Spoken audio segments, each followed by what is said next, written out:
Praise the Lord. सभी को जय मसीह की। मैं रिया आप सभी का अपने यूट्यूब चैनल पर बहुत बहुत वेलकम करती हूँ और मैं विश्वास करती हूँ कि जितने लोग परमेश्वर के पवित्र वचनों से जुड़े हैं वे सब चुने हुए हैं और परमेश्वर को आशीष दे चुका है। आमीन।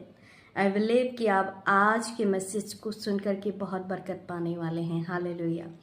तो मैं आज के वचन के द्वारा आप सभी को उत्साहित करूंगी और विश्वास करती हूँ कि जितने लोग परमेश्वर के वचन को सुनकर विश्वास करते हैं कि सच में उसके वचन में सामर्थ है और वचन ही परमेश्वर है, तो सच में परमेश्वर आपको बहुत आशीष दे चुके हैं। क्योंकि बहुत सारे लोग हैं जो विश्वास नहीं कर पाते कि यीशु मसीह कौन है, यीशु मसीह के जो उसकी चाहत है हम सब के लिए और जो उसका क्रूसीफाई होना वो क्या है, ये चीज़ बहुत मैटर करती है हम सब बिलीवर्स के लिए। हालेलुया। तो आज हम आपको यूसुफ की डिज़ायर्स के बारे में, यूसुफ की उस चुने हुए जाने के बारे में शेयर करूंगी, डिस्कशन करूंगी।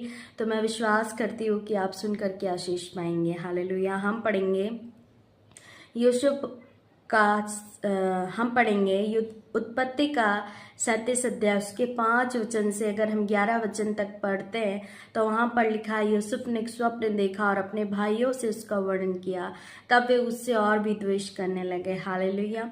मैं बताना चाहती हूँ यूसुफ जो कि एक परमेश्वर के दास के चुना हुआ बेटा था और उसने परमेश्वर ने उसको गर्भ से ही चुना हुआ था।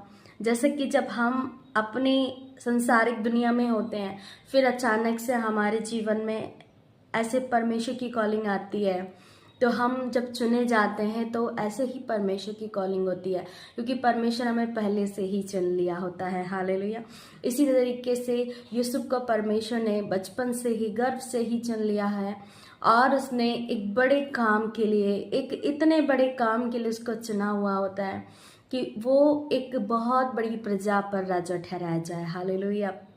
हो सकता है कि आप भी चुने हुए हों, आप भी एक बड़ी कॉलिंग के लिए, एक बड़ी फल के लिए आपको परमेश्वर ने चुना हो। हालेलुया। लेकिन आज क्या है कि आपसे लोग बैर कर रहे हैं, आपसे लोग क्या कह रहे हैं, चिढ़ रहे हैं कि आप परमेश्वर को मानते हो, जीसस को मानते हो।